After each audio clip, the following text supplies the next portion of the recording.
I guess we're trying to let people understand that you don't have to be into spiritual anything to do this. You know, it just makes your material situation so much better, you know. And that's what all these other things are about anyway, just improve my material situation. Maybe I feel less fear or less anxiety. And it doesn't happen all at once, but it's all of a sudden I just notice, wow, I'm not as in much anxiety as I used to be. Or the things that used to cause me so much stress, they don't have that same effect now.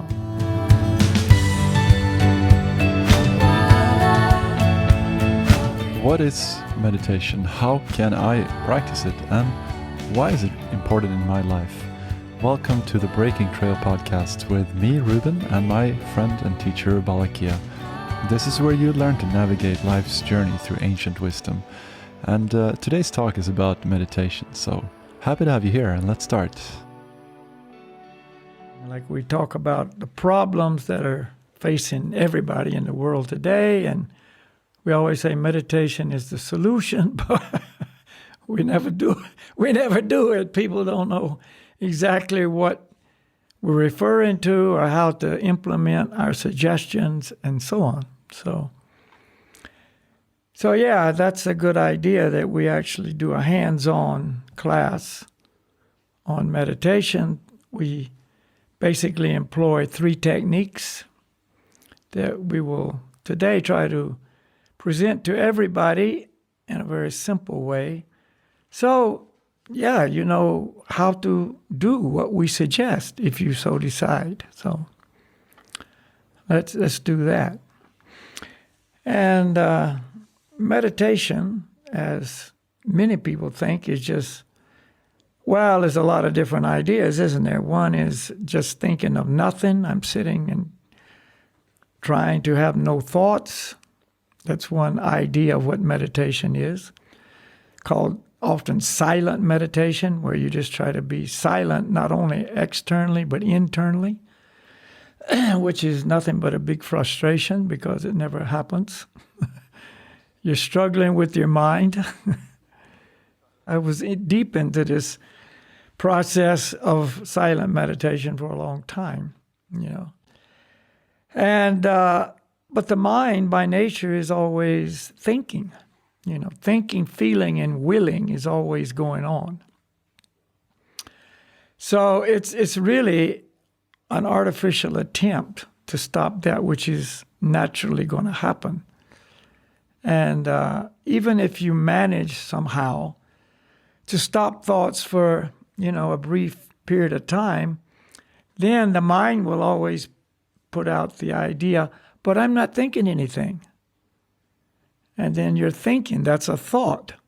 You're thinking about not thinking. Oh, I'm not thinking. Well, that's already a thought. And so you're back to square one, you know. So anyway, that's some idea that people have of really perfection in meditation, but we're not advocating that. And another idea is just focusing on something.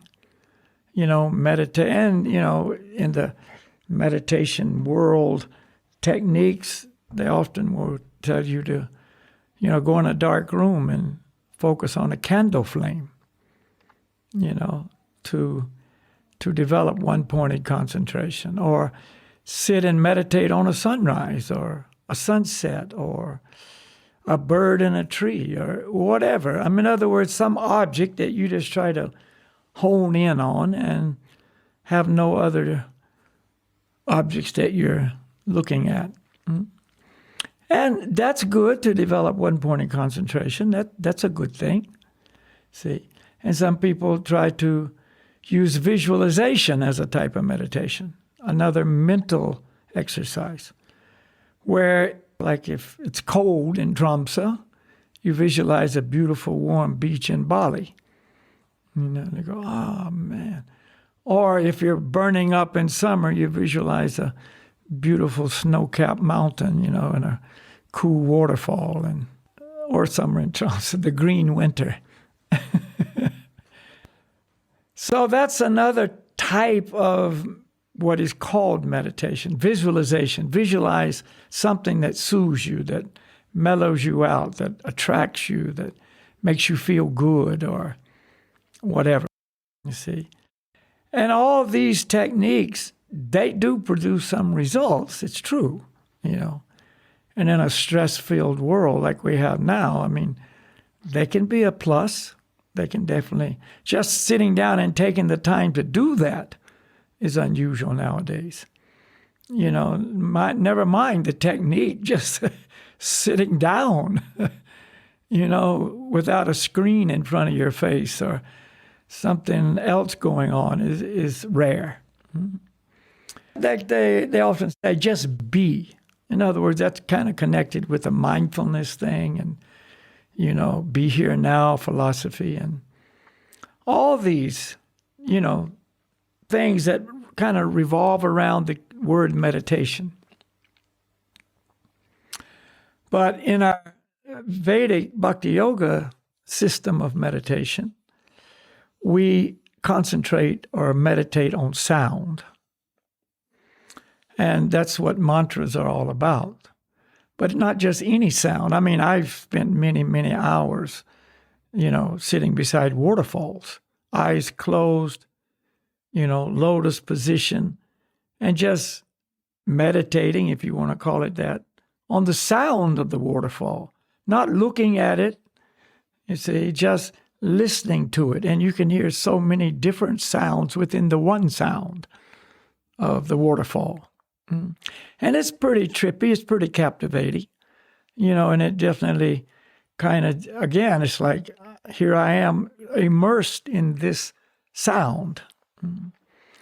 And as I say, with all these different approaches, they have some benefit. They have some material calming effect.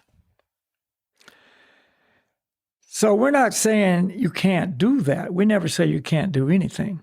You can do anything you want. So we're not ever telling you, you can't do this and you can't do that. See, we're not, you know, trying to rule anybody. We're just offering suggestions. You can do that, but at best, and I mean the very best, it's going to only have a positive material result. And as we've discussed in many presentations, you know, we are not material, we are spiritual.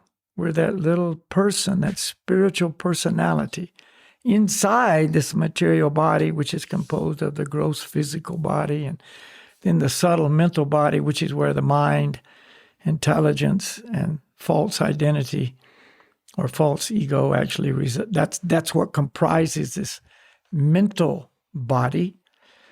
And so you're really mainly trying to shut down the physical body or use just parts of it, like the eyes to meditate on, you know, the candle, or the ears to meditate on the sound of the waterfall. You know, but really the whole mental, the whole endeavor, I'll say, or activity is mental more than physical. But it's still material. You know, it's just readjusting the material situations, physical, mental, or combining the two, to achieve a harmonious, peaceful, quiet, tranquil state of being. It's pretty far out if you do it for some length of time with nobody around.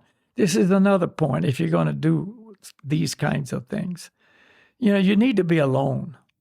As soon as there's another person there, that's already a distraction. That person's presence, even though they're sitting there doing nothing, maybe the same as you, it's still a distraction. You know, you're just not alone in this situation. And you're aware of that, you know. So these things will be enhanced by being alone. And if possible, a place where you're not expecting somebody to walk up any moment. And that's the problem with waterfalls in most places, because they're places where everybody wants to go. Oh, let's hike to the waterfall.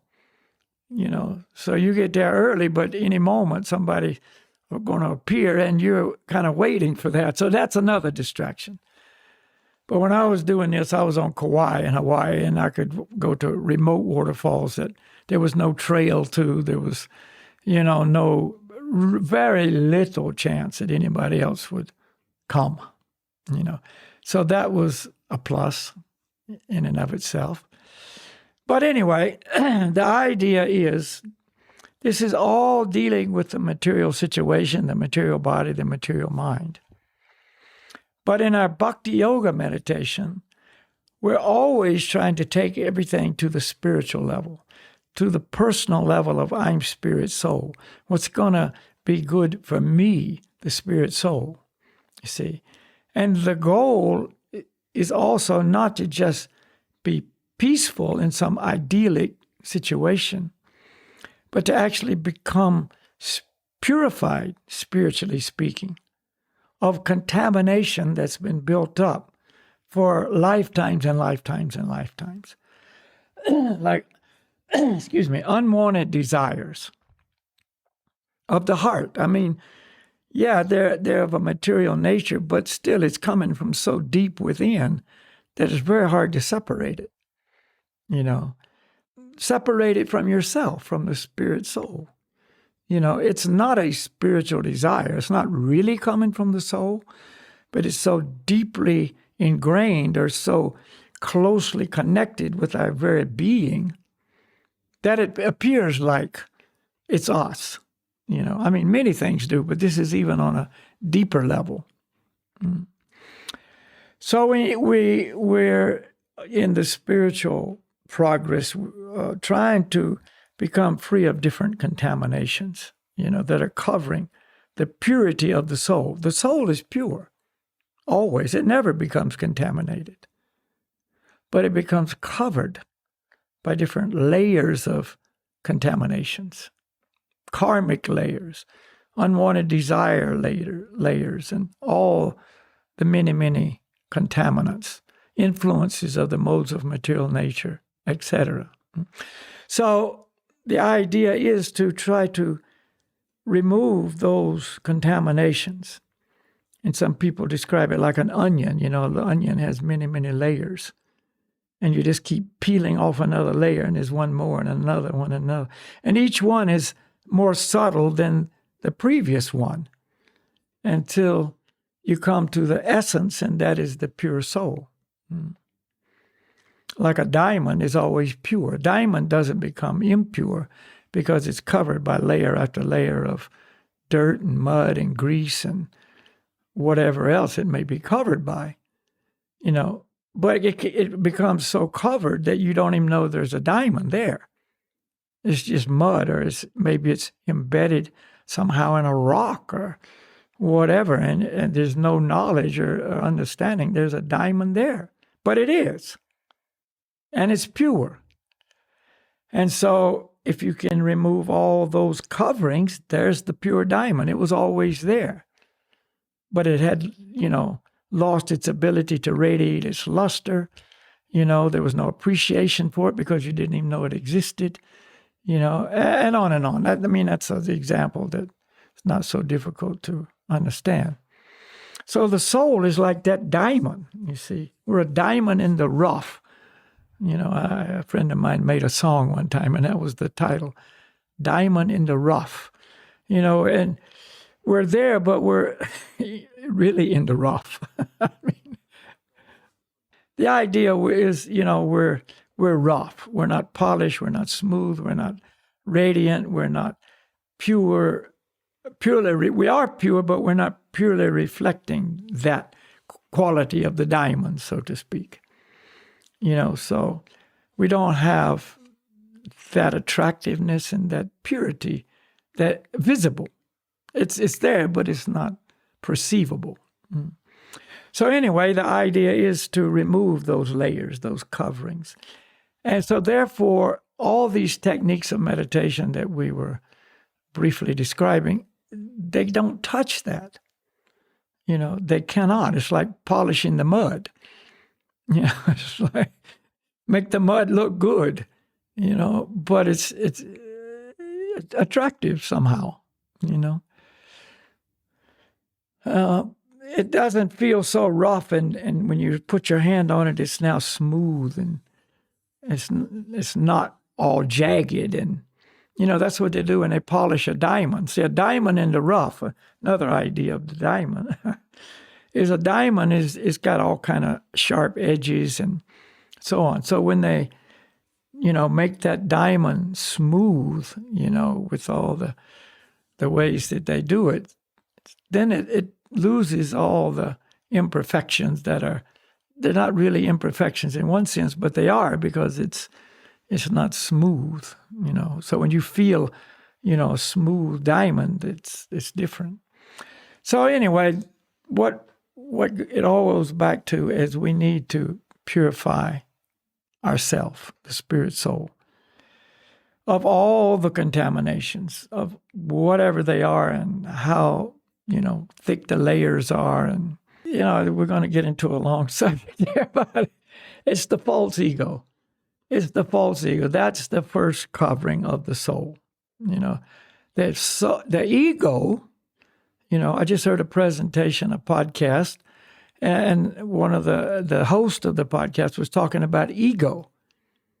He said, I follow things back, and, a person made a wrong decision, or they were motivated by some ambitious thing, and it all led back to ego. See, meaning, but ego is our very identity. Everything leads back to ego concerning the self, because we are the self. Ego means I.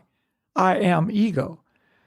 But he was speaking about problems that arose from ego, but what it really was coming from was false ego. Oh, I'm better than you are. I'm, number one, I'm the leader. Don't try to tell me what to do. I'm in charge here. Who are you to even make a suggestion that's against what I'm telling you, and so on and so on. See, false pride, false ego, self-aggrandizement, etc. So that's where it all starts. Starts with this false conception of who I am. And so I'm number one is a false conception. I'm not number one. The Supreme Lord is number one. But the false ego, I'm number one. I'm the enjoyer. I'm the master. I'm the controller. See, I'm the creator. On and on it goes, And therefore, from that false identity, because really, let's look at what ego is. Pure ego is, this is the pure diamond. I am not number one. I'm subordinate to number one. I'm the servant of number one. The Supreme Lord is number one. I'm not the supreme enjoyer. The Supreme Lord is the supreme enjoyer. See, He's the enjoyer, I'm the enjoyed.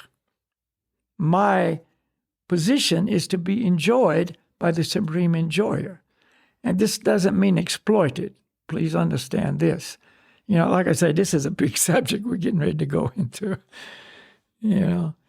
But maybe we'll have a whole lecture on that kind of concept, because it's, like I say, it's many layered.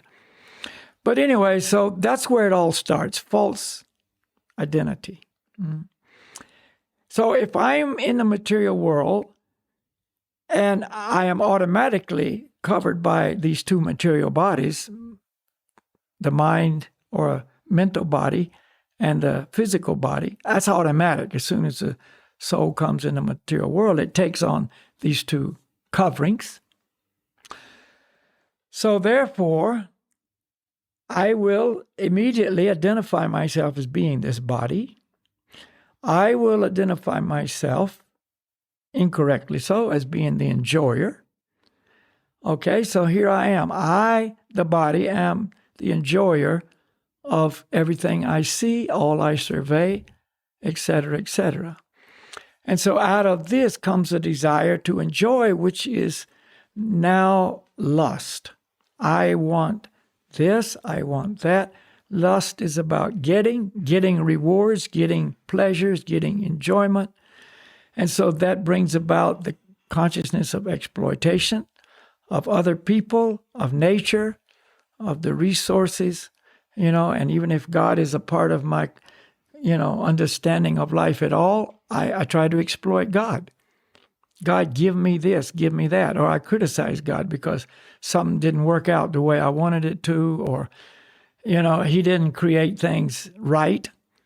He should have done it like this because I'm not enjoying the way he did it, but he should do it my way. So anyway, it's lust.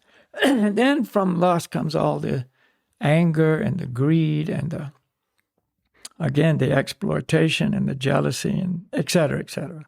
So all of these are contaminating conditions of mind, consciousness, which translates into activities, verbal accusations, using the body that we've been given and the time, mind, and intelligence to pursue our agenda at all cost.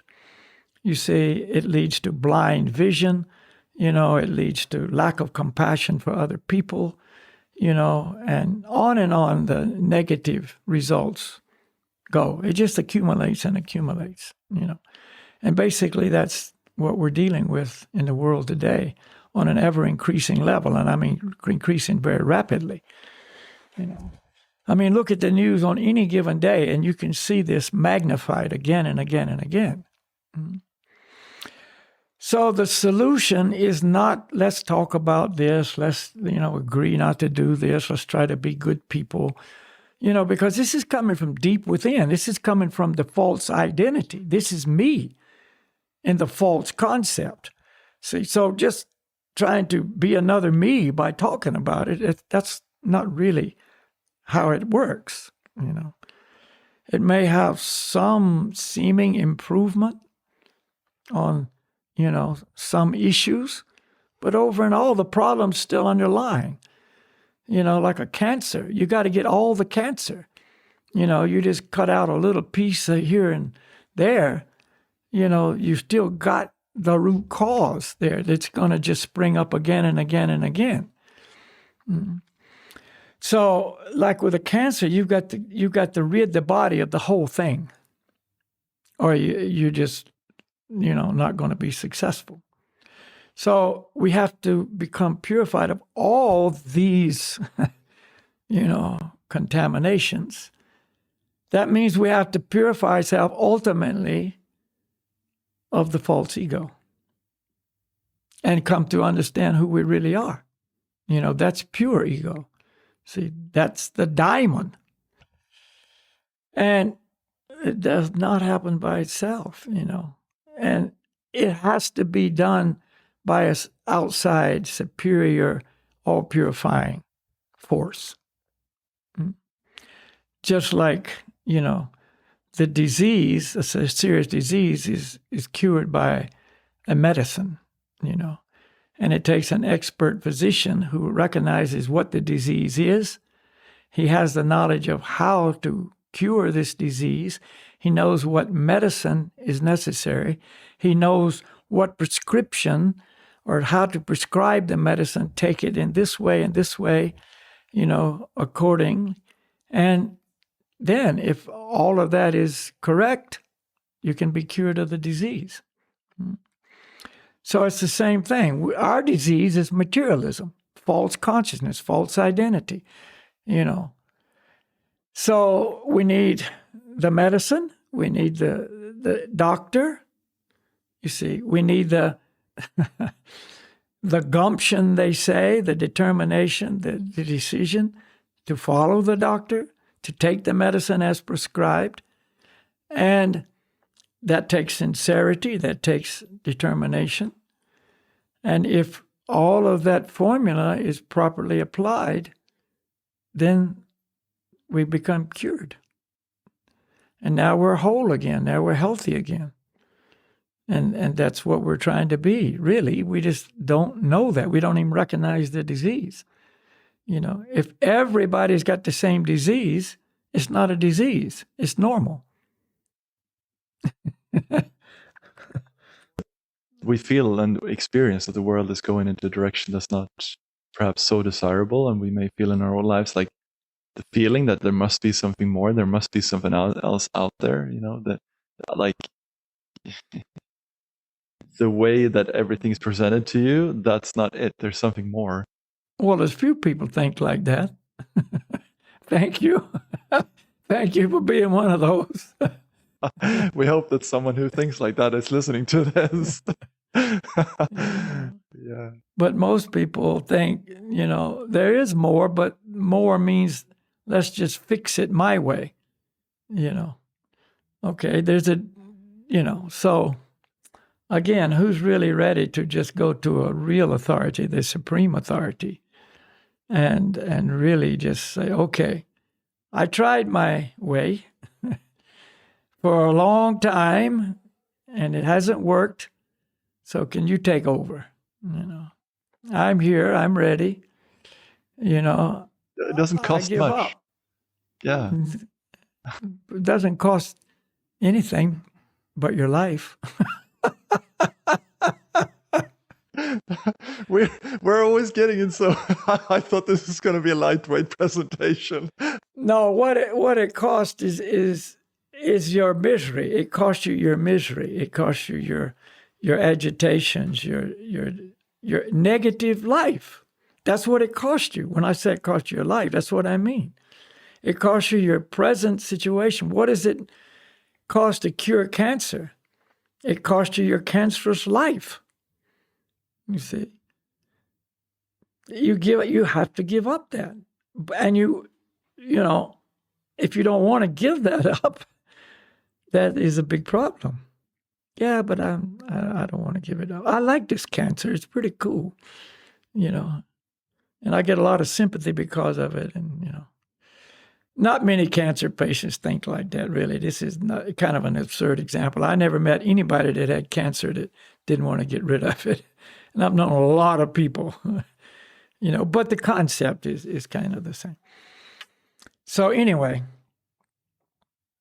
what it all goes back to is the meditations that we recommend, that we practice ourselves, is able to do that purification. It's able to remove the contamination, see? It has that power, that potency, like a strong medicine. What makes the medicine work? The potency.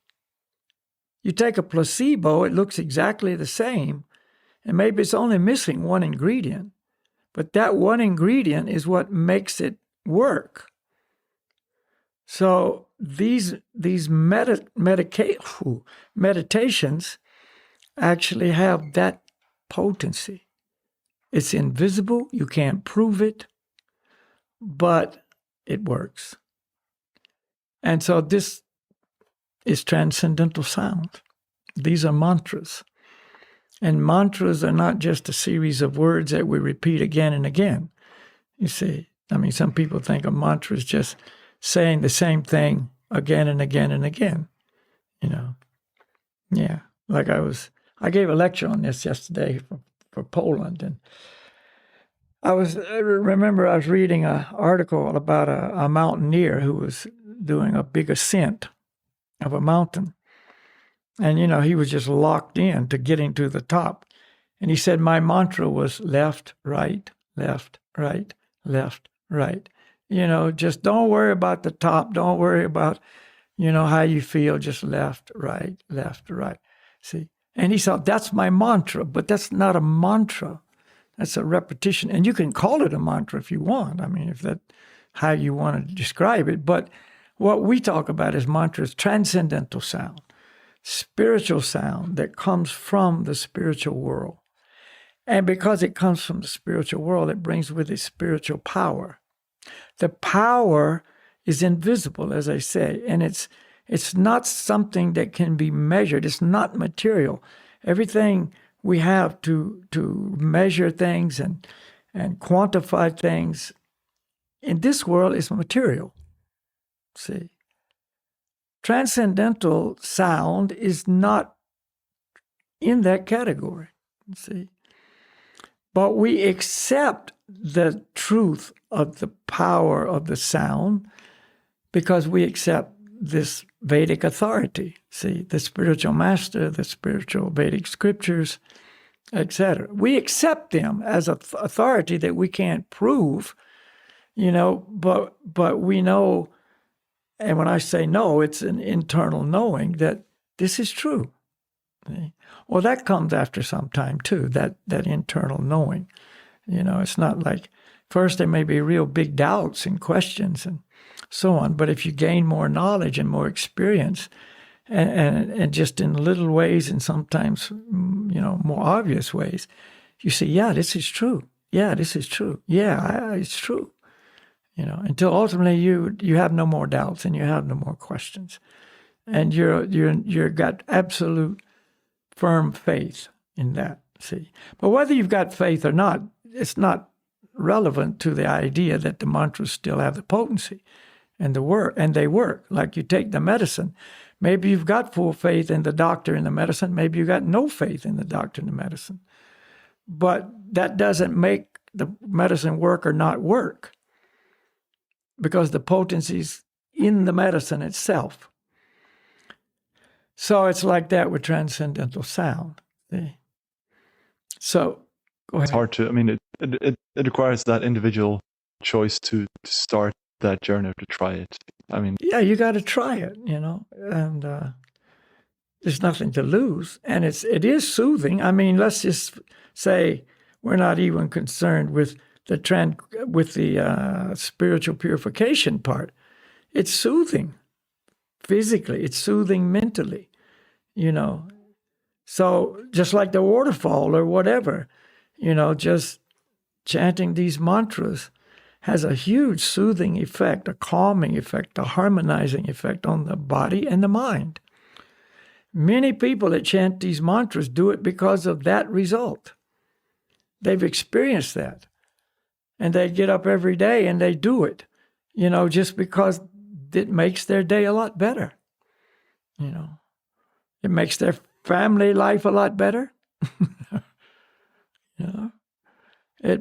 It makes their relationships at work a lot better. All along it's having its spiritual effect as well, you see. But because they are now just in a different headspace, like, yeah. Oh. I lost you for some 10 seconds. How about, you got me? Am I back now? Yeah. So they're doing it just because of the physical and mental benefits that they're so aware of, You said like in the work. I just wanted to, because I just remember there was a retreat that I went to, and this guy that was on the meditation retreat that we arranged, he said like for himself, he didn't notice any huge effects, but he had noticed on his workplace that they had started like saying that suddenly he was more outgoing, because he was really, really introvert person. He was really shy, and he started being more extrovert. They could relate to him more. He was more harmonious, more like he noticed the effect in the other people around him more than himself. And that's sometimes the case. Other people notice it in you more than you notice it in yourself. So I guess we're trying to let people understand that you don't have to be into spiritual anything to do this. It just makes your material situation so much better. And that's what all these other things are about anyway, just improve my material situation. Maybe I feel less fear or less anxiety. And it doesn't happen all at once, but it's all of a sudden I just notice, wow, I'm not as in much anxiety as I used to be. Or the things that used to cause me so much stress, they don't have that same effect now. Or, the fears that just were for no reason sometimes. I don't have that, or I don't have it to the same degree. Or, in other words, there's many, many different ways it reveals the benefits of its use. But that's like, as many, people may say, I mean, that's such a nice thing to know for people or for everyone, because it means that you don't have to accept anything. You don't have to, like, you can take it in your own pace, and you can take it to the extent that you want. That's, I guess, the point that I wanted to make. Like, you don't need to just take it to the highest level. If you just want to chant the mantras or just if you want to chant the mantras to let go of the stress, like you're saying. Absolutely. Yeah, yeah. I remember one time in Krakow, Poland, this woman came and, she wanted a personal conversation with me, and she was explaining how she would be woken up. She didn't say I woke up. I would be woken up in the middle of the night by some person she had some relationship with. I think he was a boss or something, and they had a very, let's say, undesirable parting of ways. And this person would haunt her at night. He would wake her up in the night and torment her mentally. And she knew who it was, and she knew what was going on, and she couldn't go back to sleep. And so, I mean, it was taking its toll on her physically, and she was all disturbed in mental ways and so on. And so I just, taught her Gauranga breathing meditation. And I saw her the next time I was there, which was, I don't know, months later. And she came up and she told me, this really works. That I did what you said to do. I said, when you wake up, just do this Gauranga breathing meditation. And she said, now I do this, I can just go right back to sleep. So she was just, one who experienced it from that angle. That's all, But it made our world a lot better. So yeah, that's the idea. But the mantras, just for those who might be interested in that part, do have this spiritual ability to purify the heart, remove all those layers and layers of dust or dirt that's accumulated for years together, and so gradually as all this takes place, and it's taking place whether we're, doing it for this reason or that reason or have any knowledge of this or not, it's still occurring, this spiritual benefit. And gradually, and that's an individual thing too. Gradually it's different for different people. We become maybe just, more interested in this topic, or we have some deeper questions than we normally would, or whatever. We're kind of moving in another direction, And so you can't go wrong. This is the point. You can't have any negative effect. Many times in these presentations, people will ask, well, what is the danger here? Is there any danger in doing this meditation? Absolutely not. No danger at all. Is it any way it can harm me? And so, no, it cannot. Oh, but I've heard meditation can, turn you into a zombie and, make you go crazy or, whatever. Maybe some things that people call meditation can have that effect. But what we're presenting, absolutely not. And that's the thing. People say this meditation, and they had this result. It's not what we're talking about. There's many things that can harm you, that are under the name of something else. But our meditations are absolutely safe. And one confirmation of that, which would be the confirmation above all other ones, is the Supreme Lord himself recommended that everybody do this. The one who knows us, we are his children, he has unconditional love for us beyond anything we can imagine, recommends to us that we do it. He is the last personality of all personalities to suggest anything that would harm us. And he suggests we do it. So that is the ultimate answer. No, it cannot harm you. It will only benefit you. See? So that's kind of the lead into this whole thing. And we can start with some practices and let people just learn the techniques. Some of you probably already know them if you've been watching our programs, but if you know, sometimes we can pick up even more detail as we go along. And I'll add a little more detail, for instance, to the Gauranga breathing meditation. Just, some little fine things that aren't going to affect the potency of the mantra, whether you do them or don't do them. But it just kind of fine-tunes, the physical part, the breathing part, and etc. So the mantra will be Gauranga.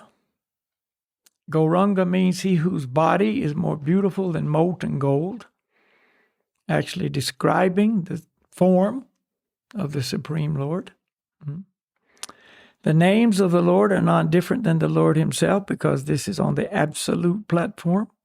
See, it's not like that in the material world. The name and the object are different. But in the spiritual world, the name of the object and the object are non-different. They are the same.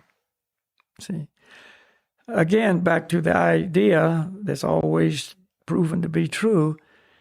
This material world is the opposite of the spiritual world. So there, the name and the object's the same. Here, the name and the object are different, the opposite. And see, so you can kind of relate that to anything that we might know in the material world. The opposite of this is in the spiritual world. Just like love and lust. Love in this world is actually lust, and the opposite of lust is love, and that's the prevailing mood in the spiritual world. Anyway, we don't want to go there. That's another story. So the name and the object is the same, so Gauranga is no different than the Lord himself. That's where the potency lies. So it's a deep breathing process. Breathing is very important. Like, you're a Hatha Yoga teacher, and you teach pranayama. Pranayama is yoga breathing, regulated breathing, and it has a wonderful effect on the physical body, but even more so on calming the mind, So we're going to do, one version of pranayama. And it's declared in Scripture, this is the highest level of pranayama. So we breathe in through the nose, slowly and gently, but also very deeply. You want to take the air all the way down to the lower abdomen, and then fill the body with air from the bottom up. Just like when you fill a glass of water, it fills from the bottom up. See? So you take the air down and then just let it fill the whole bodily cavity, okay? And while you do that, inhaling slowly and gently and deeply, you chant in the mind, Gauranga, very softly and very gently. And I stress softly and gently in the mind because, as we know, you can do many things in the mind. You can scream in the mind. You can be so angry in the mind, No, softly and gently, Gauranga, mentally in the mind. It's like a mental whisper. Remember, all the while we're inhaling, so the body fills with air, and then we begin to exhale. And out loud we chant, Gauranga.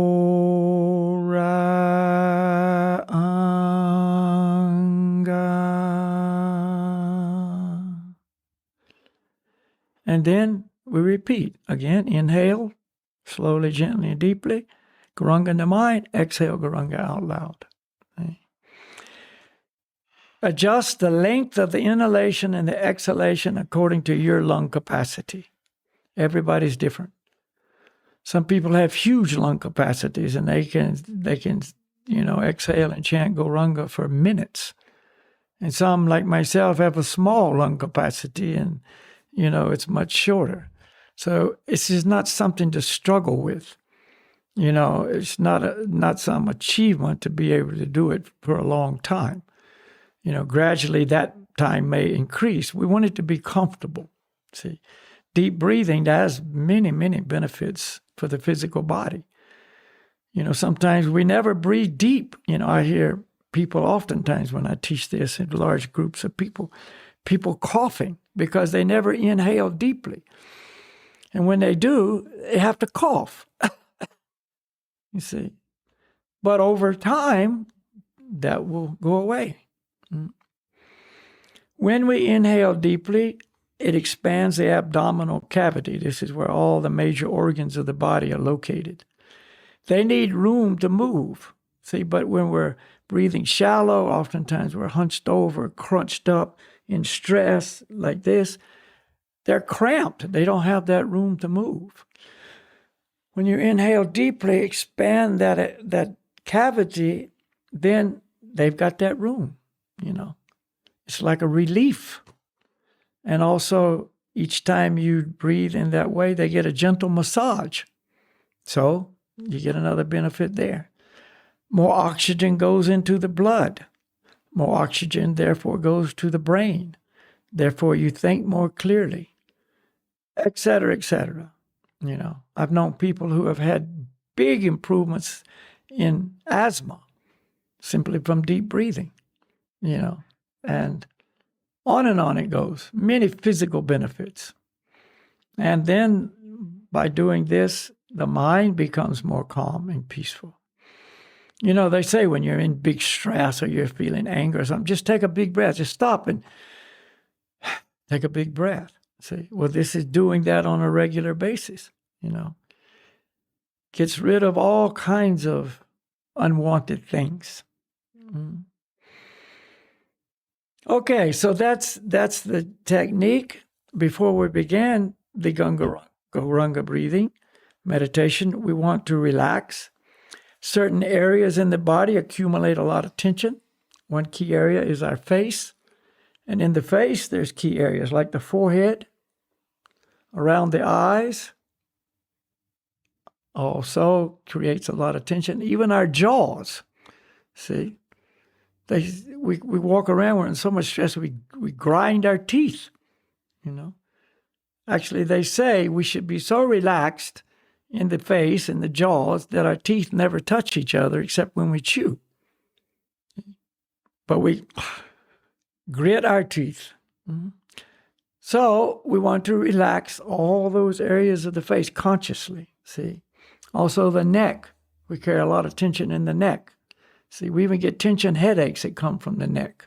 See, so we want to relax the neck. And also the shoulders, the chest. See, there's even a saying, hey, don't be so uptight. But that guy's really uptight, That means he's like this, See, don't be uptight. He said, I'm not uptight. He's just like, like a wound up guitar string that's too tight, So relax. Let the shoulders go down. See, we hold uptight, relaxed. Uptight, relaxed. So to do that, we take in a big breath and let it back out through the nose. And just let all those areas relax. Let your face down, so to speak, We keep our face held up with tension. Let it down. Let everything just basically melt. Let your tension, anxiety, frustration, fears, traumas, whatever may be in the mind, just go out with that breath. Just breathe them out. So the mind is relaxed also. That's important. See, relaxing the body is easier. Relaxing the mind is not. Let the mind relax too. Breathe it out. Okay, so that sets the stage. You should sit comfortably so you're not under any, discomfort. If you like to sit with your legs crossed, which is my preferred position, that's good. Sit in a chair, sit on a sofa. I don't recommend laying down because it's hard to breathe properly when you're laying down. See, all pranayama exercises, they say sit straight, So there's an open passageway here. And also when you lay down, you're prone to go to sleep. Yeah. So you don't do Gauranga breathing to fall asleep in the evening. Yeah. Which, of course, if you're doing it to go to sleep in bed, that's another story. Yeah. So that you can do. All right. So those are the ideas. Once you've learned the mantra, and of course, it doesn't take, you've probably already learned it.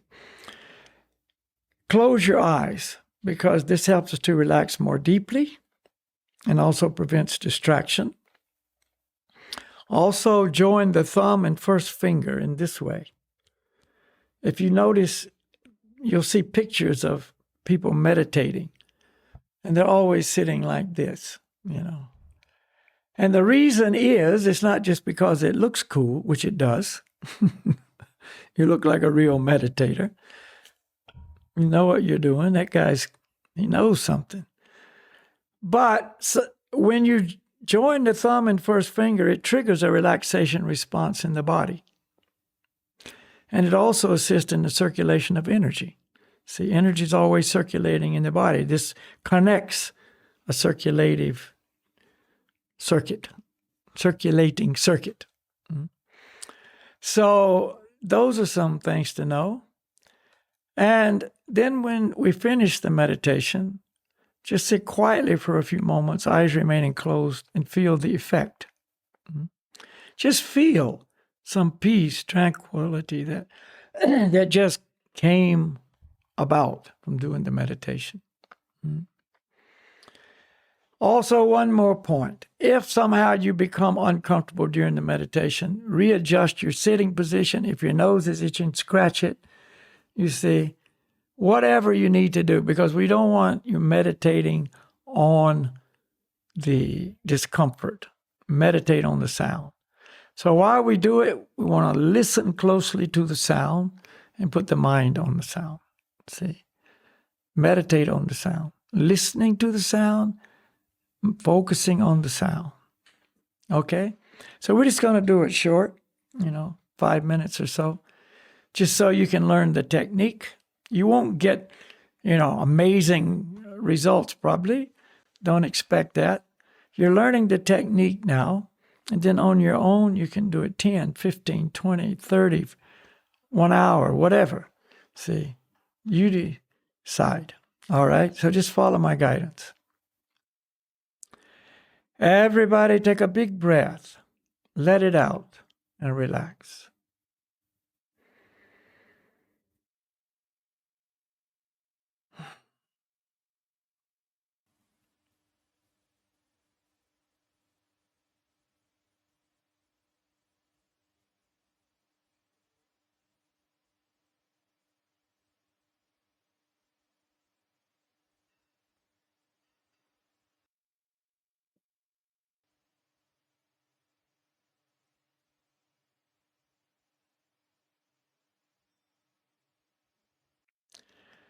Now very slowly, gently, and deeply inhale and chant Gauranga in the mind.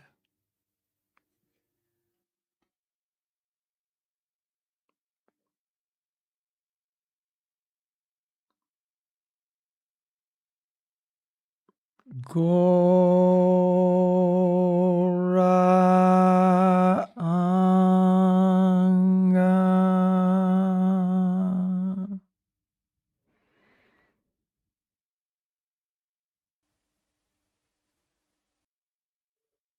Gauranga.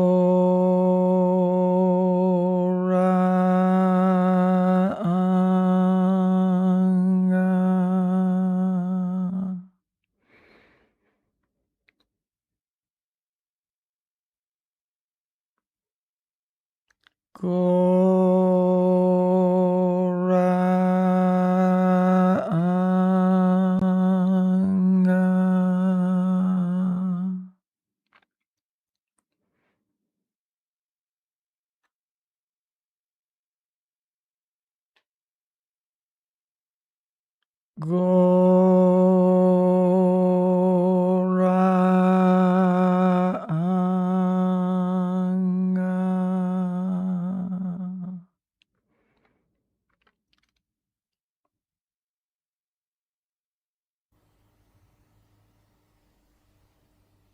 Gauranga.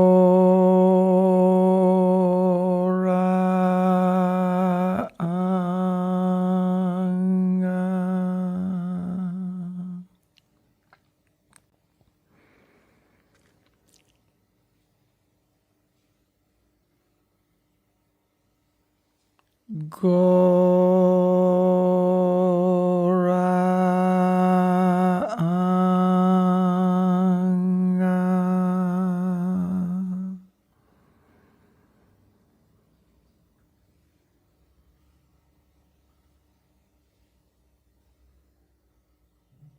Gauranga.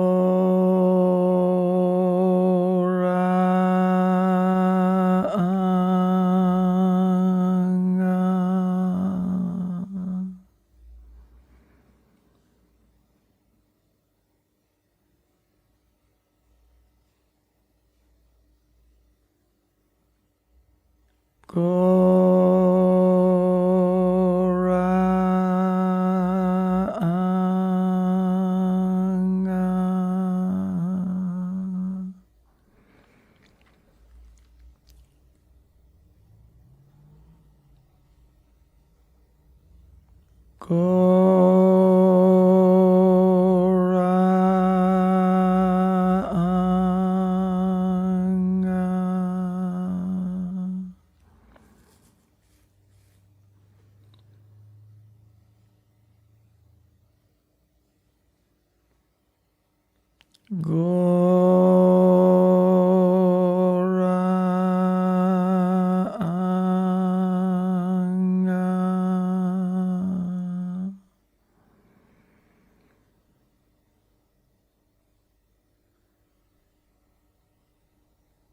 Gauranga.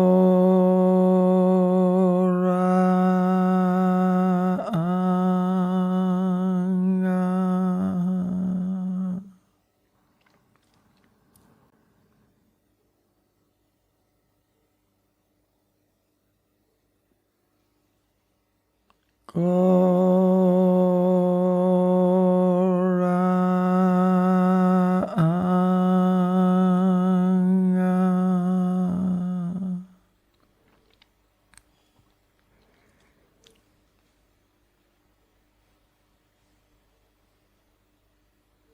Gauranga. Gauranga. Gauranga.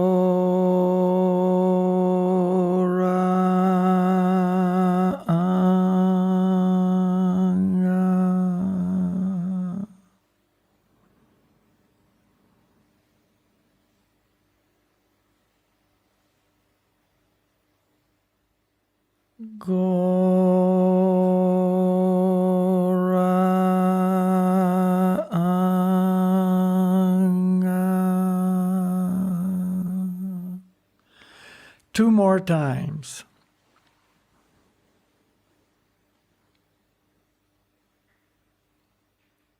Gauranga.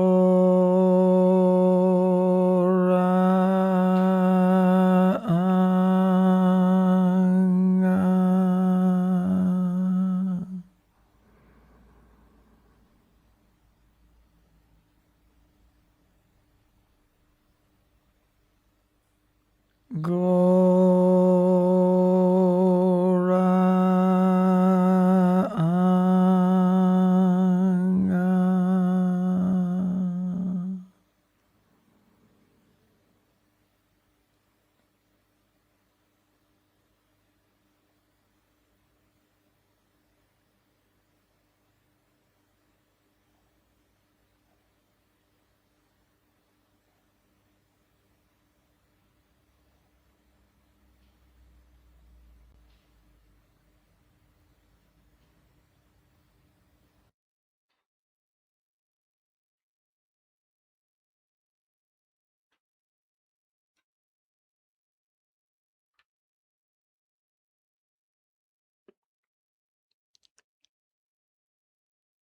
Haribol.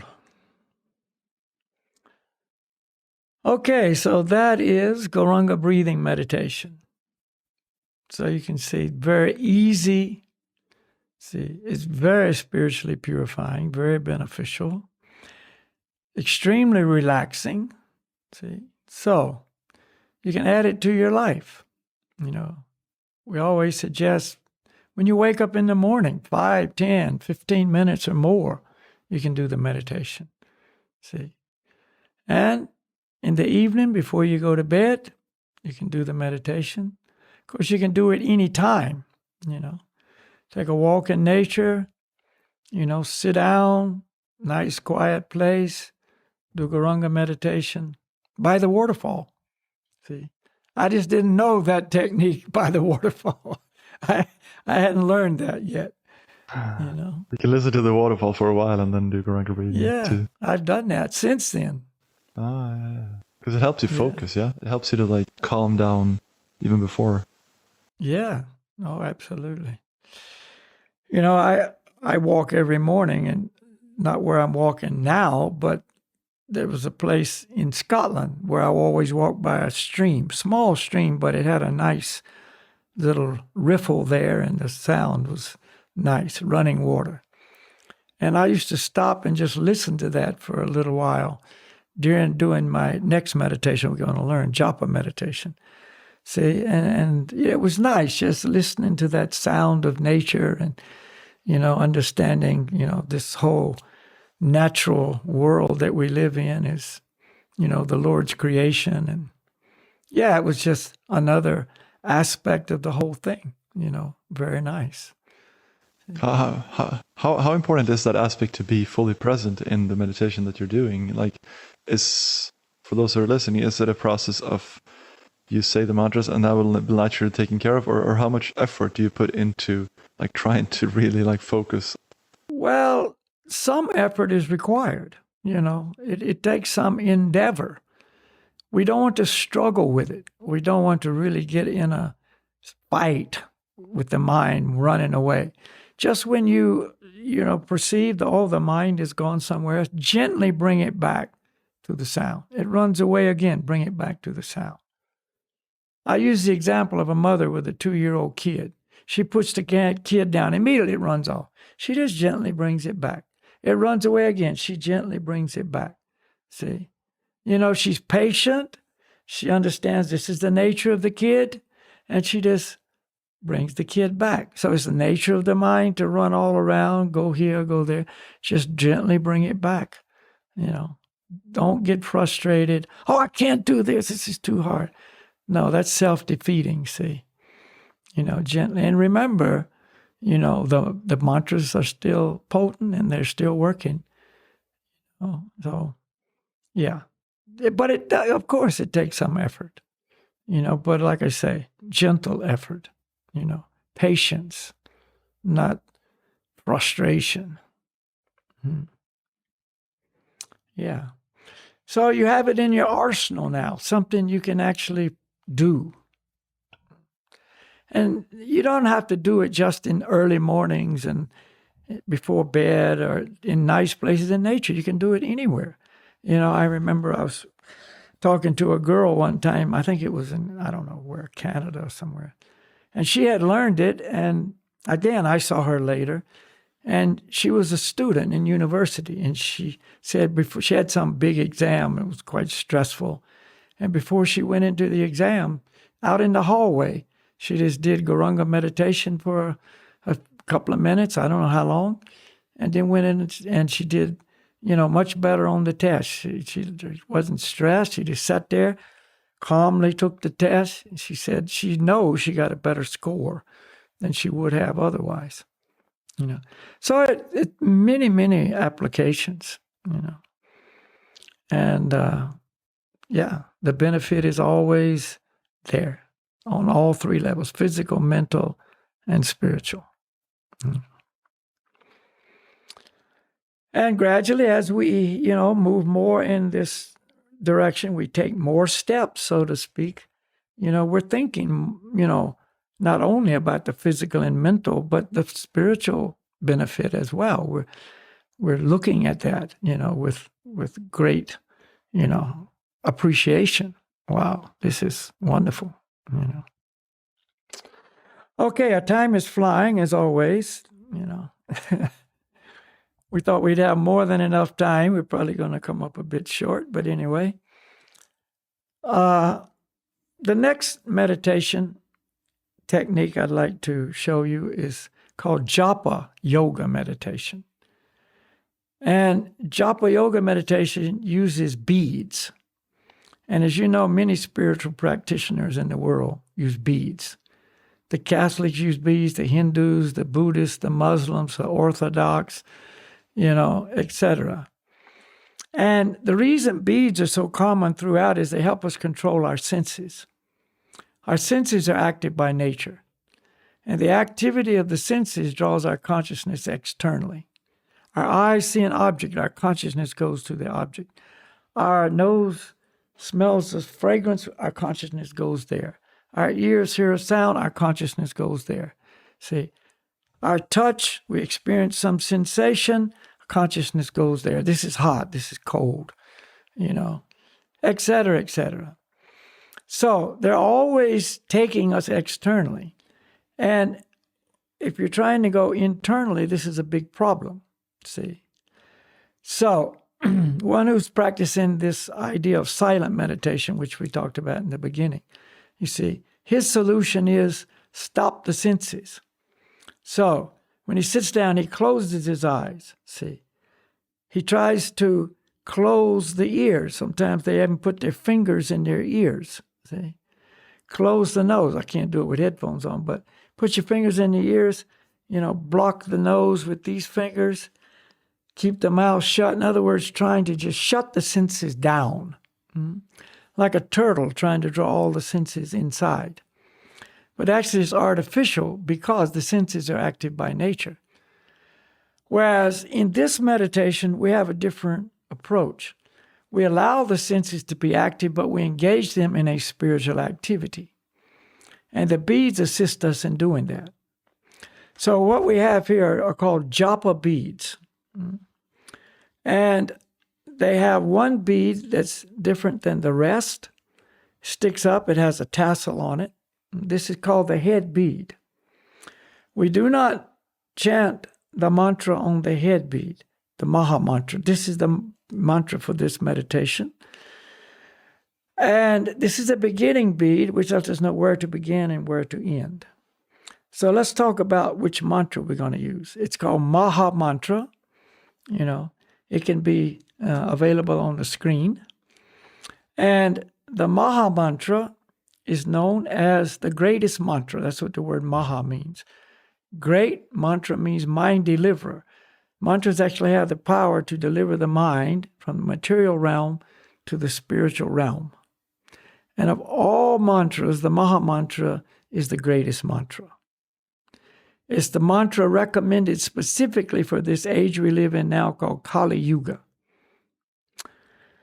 So, it's the mantra, and like I say, it will be on your screen. Hare Krishna. If they're watching this, if they're not hearing the podcast. Okay, if they're watching. But I'll repeat the mantra. Hare Krishna, Krishna Krishna, Hare Hare, Hare Rama, Rama Rama, Hare Hare.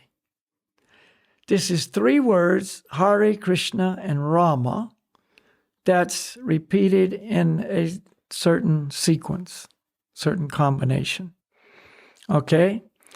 And if you're listening to a podcast and you really want to know what the mantra is and you don't have it somehow, contact us and we can arrange it so you can get it digitally.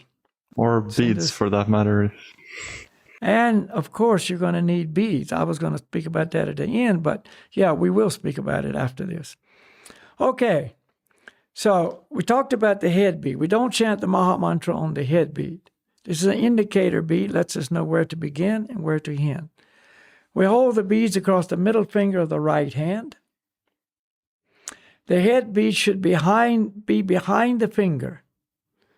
See, in other words, this is in front and this is behind. If I'm looking, behind means towards your body. In front means away from the body. So the head bead should be on the side of the middle finger toward your body. And the first bead in front of the head bead should be on top of the middle finger. Put your thumb on that first bead. Holding that bead between the thumb and middle finger, we roll the bead back and forth. We fiddle with it. And this is engaging the sense of touch. At the same time we're doing that, we will chant the entire Maha Mantra on this bead. Hare Krishna, Krishna Krishna, Hare Hare. Hare Rama, Rama Rama, Hare Hare. Now that is also engaging the sense of speech, the tongue, and the lips. As before, we're listening to the sound, engaging the ears. We're putting the mind on the sound, engaging the mind. And if we are reading the mantra, we may have it written down somewhere. This is engaging the eyes. So we've got 4 or 5 senses engaged in this spiritual activity. When we finish the entire Maha Mantra on the first bead, we pull the beads again slightly toward the body, put our thumb on the second bead, and chant the Maha Mantra. Next, the third bead, the fourth bead, etc. Gradually, we're going to chant on all the beads, one after the other, entire mantra, and we will eventually arrive at the head bead on the opposite side. Now the head bead is in front of the middle finger. See? That is called one round because we've been around the beads one time. When we finish the round, we chant the mantra Hari Bol. And the mantra Hari Bol actually means chant the holy names. Hari is one of the Lord's names, and Hari Bol means chant the holy names. Okay. If we want to continue to chant, in other words, do a second round, remember, we do not chant the Maha Mantra on the head bead. We also do not jump over top of the head bead. What we do is take that last bead we're holding and move it to the front by turning the beads around. Turning the beads around. So that last bead now becomes the first bead for round number 2. And as before, we put the thumb on the first bead and repeat the whole thing. Maha Mantra on all the beads. Coming to the head bead again.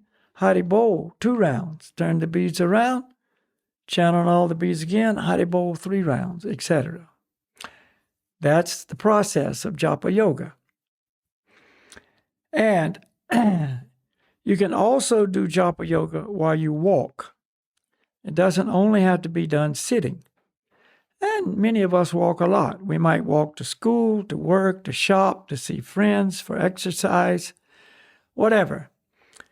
If you've got your beads with you, you can turn this into a meditation. See? In fact, we always are taking Japa walks. These are walks where we're not really going anywhere. We're just walking and chanting on our beads. See?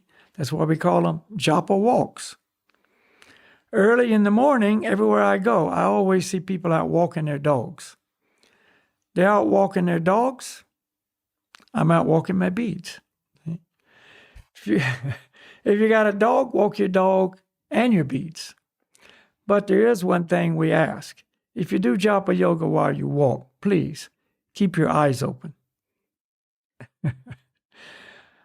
Okay, so that's Japa meditation. You can add it to your life. See, very easy to do. It's also recommended, if you really decide to do this meditation technique, you set a certain number of rounds you do every day, and every day you try to do that number. See, in the beginning, we try to make it very easy. We say do at least 2 rounds a day. See, this is easy to do. Once you've learned the technique, it takes about 10 minutes to do 2 rounds. Everybody's got 10 minutes.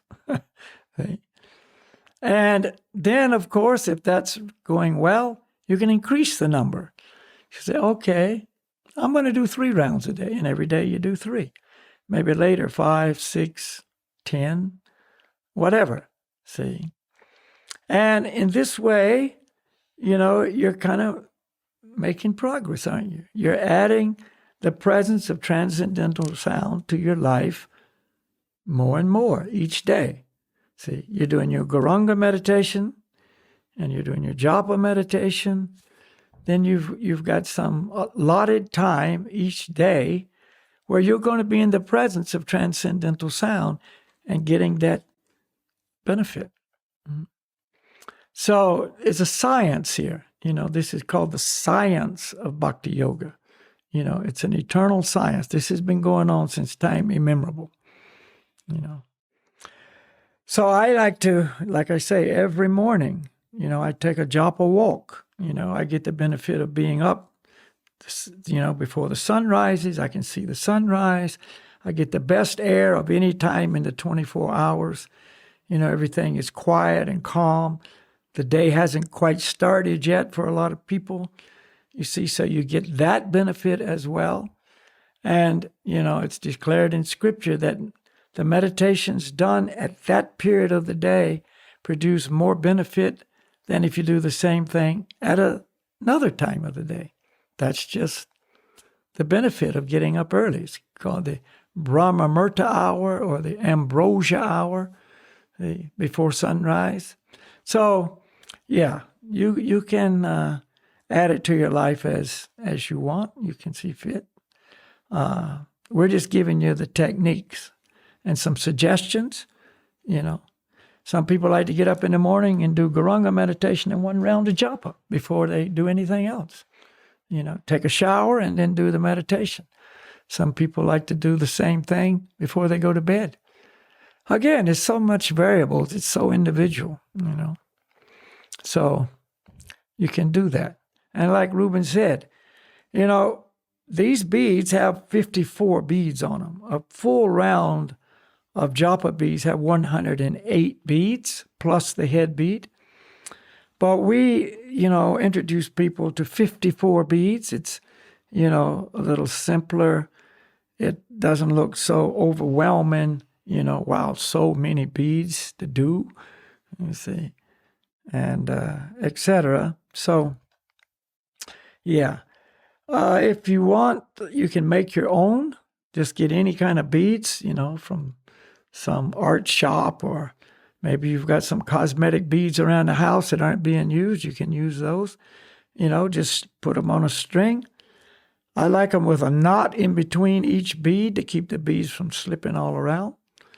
And then a different shape. We like to use bigger bead, one big bead for the head bead, so it's obvious which one that is. And this tassel, you can make a little tassel, put on top. All of this is pretty easy to do. The tassel, just kind of a cosmetic effect. Choose your color. Color is not, important. Ruben has, black and turquoise. I have just standard wood color, and so on. I've seen some people make them. They look like kids' toys. They look like so many different colors. It looks like some kid's toy hanging in a baby crib. But anyway, that's the idea. Japa meditation. Keep them in your pocket. You got a little extra time, take them out of your pocket. It's cold outside in winter, put them inside your glove. Mitten's even better. If you got more room inside a mitten, just drop them in the mitten and go along your way. And one last thing, because we chant these transcendental sounds, God's names on these beads, these are special beads. So we don't put them in dirty places. We don't put them on the ground. We don't put them on our feet, etc. And so you kind of get the feeling like, yeah, these are special beads. And so you kind of take special care, special beads, special care. Some people like to wear them around their neck so they can just put them on. Like I say, some people wear them on their wrist. I saw someone the other day, on the internet, and they had some meditation beads on their wrist.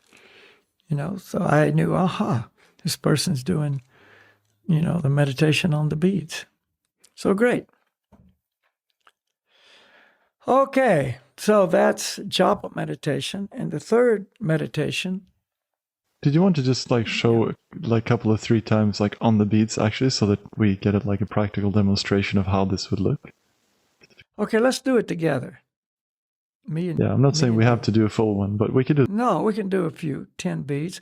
Yeah, I'm kind of cutting things short because, as you know, okay, so just follow my guidance. Everybody touch the head bead. All right, we're going to chant the mantra Gauranga. All right. Gauranga. Gauranga. All right. Everybody move to the first bead. Hare Krishna, Krishna Krishna, Hare Hare, Hare Rama, Rama Rama, Hare Hare. Second bead. Hare Krishna, Krishna Krishna, Hare Hare, Hare Rama, Rama Rama, Hare Hare. Third bead. Hare Krishna, Krishna Krishna, Hare Hare, Hare Rama, Rama Rama, Hare Hare, Hare Krishna, Krishna Krishna, Hare Hare, Hare Rama, Rama Rama, Hare Hare, etc. Now, that's one way to do it, and that's the way we usually teach people in the very, very beginning. But later, a person often likes to kind of do it in a little different rhythm. See, instead of like sing-songy, Hare Krishna, it's often done like this.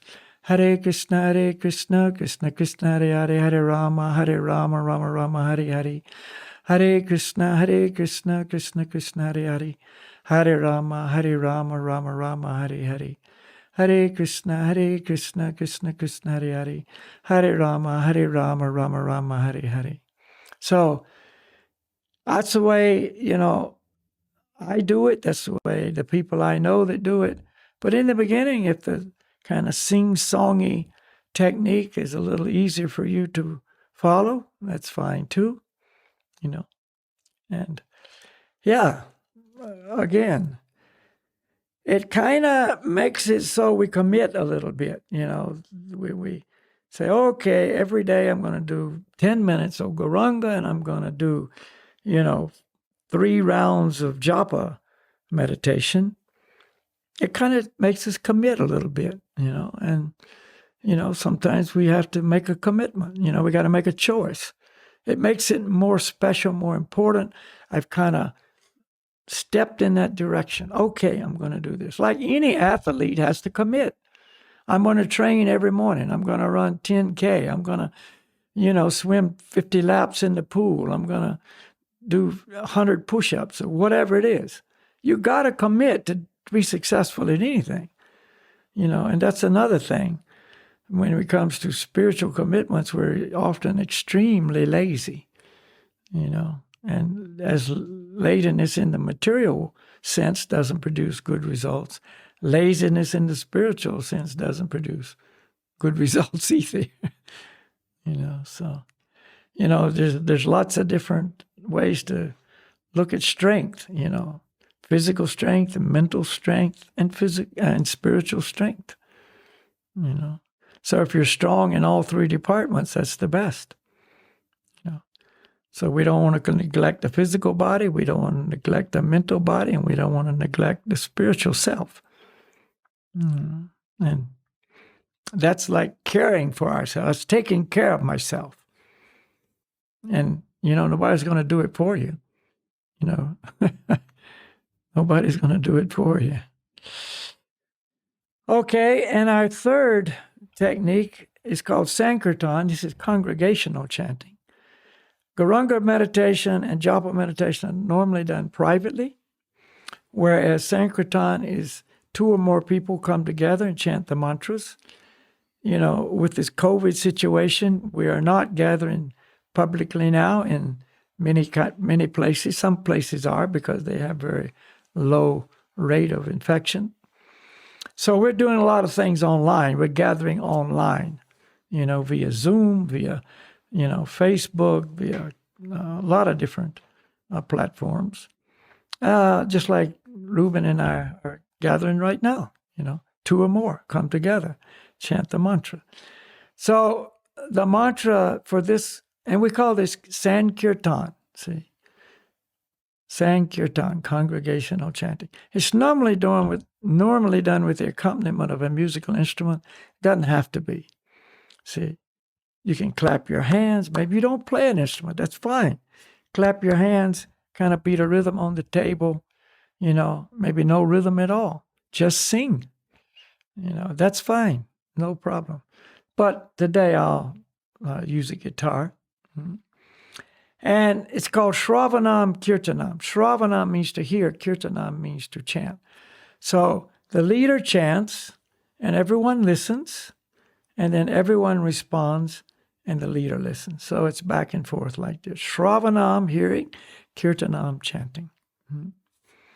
And the mantra, since let's just do Gauranga and Haribol, Later on, when we do some kirtans and more people are familiar, we'll use Mahamantra as well. Sometimes we do just yoga sound programs where we just chant. That's all we do. And it's very, very, beneficial on all the levels we've been describing. And it's fun. It's fun. I just saw a video today where, some people were in France, in Marseille, and it was, of course, I think, 6,500 people came out. Of course, it caused a big problem because of the, COVID story, and nobody was wearing masks, and nobody was social distancing, and the police moved in, and so on. But anyway, one scene was this whole group of people walking down this street. In Europe, they've got really narrow streets, and so it was a narrow street, and they were all walking down dressed in different gala costumes. I guess it was in celebration of the equinox, And but they were playing instruments and drum and some flute and some other percussions and singing. People like to sing. They were walking along singing. It's normal. It's natural for people to sing. So when you sing using the transcendental mantras, then you've got it all in one package. You see, you get the joy of singing, the wonderful music, the transcendental experience, the transcendental effect, everything, So it's very good. I had a lady tell me at class the other day. I can tell it out. I can say it afterwards. Okay, you can say it after. It'll have more effect. Okay, we're going to do Gauranga Haribol. Gauranga. Everybody.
Gauranga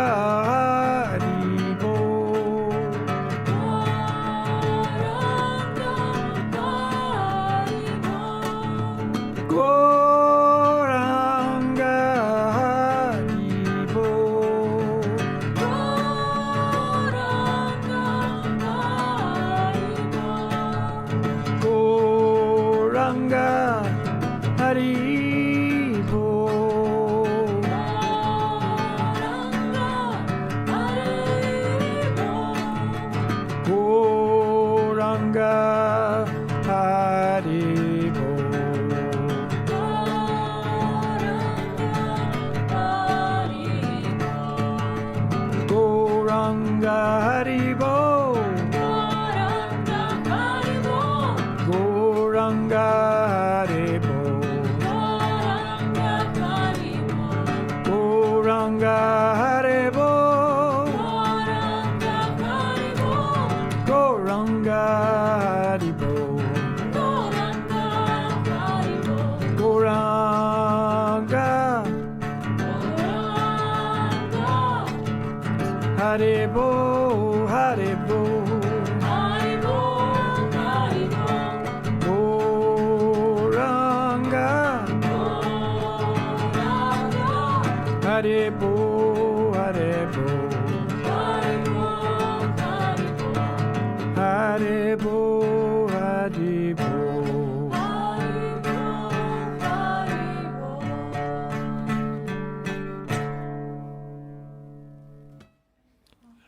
Haribo. Okay, so that's your Sankirtan. And there's no hard and fast rules. Lord Gauranga said, no hard and fast rules. See, any type of music, any tune, any rhythm, etc., etc. See. So there you go. You've got 3 techniques of meditation. You've got Gauranga breathing meditation, Japa meditation, and Sankirtan meditation. See, that you can practically apply in your life. We need some escape now. We need some place to go. We need some shelter. We need some solution to the loneliness, the emptiness, the frustration. Here we go. You got it right now. See, go there. You know, there's a strong suggestion in Ayurvedic teachings. Take shelter in the holy names. Take shelter in these mantras. See? And this is not just a phrase. This is like something you can really do. You know, this is not ordinary sound. You know, you can actually take shelter in the holy names. And those who do that, they will be greatly benefited, and they will find that shelter. Because we, the spirit soul, are what is looking for shelter, you see. We need that. We need a place to rest. We need a place to rest our hearts. You see, we need a secure place, a place of protection, you know. And the holy names are all of that and much, much more. Okay. So yeah, this is not just something cool. This is some, you know, secret of the yogis that they know where to go. They know what to do, you know. And they're always taking shelter there. You know, they're always under the umbrella of the protection of the holy names. Yeah. Okay, Ruben, tell me what the lady said. Oh yeah, I almost forgot. Yeah, no, she just said, basically at class I was explaining Kirtan like you did at the start, like 10 minutes ago, and she kind of interrupted, but it was nice. And she said, you know, oh, one thing you can do, like Ruben is talking about, one thing you can do is you can like I like to take my favorite song and I just, you know, add mantras on top of it, and I just sing mantras instead of like the sounds that they sing in the song, you know. She was, I love that. That's great, she said. So some of us like to sing in the shower, you know. That's a great thing. You can sing the mantras in the shower. Yeah. No, that's another point is, you know, the other meditations that we were referring to earlier, they take a special arrangement. You got to find a quiet place. You got to have the time to sit down and do it. You know, you got to be able to control your body for a long period of time. You got to control the mind, et cetera, you know.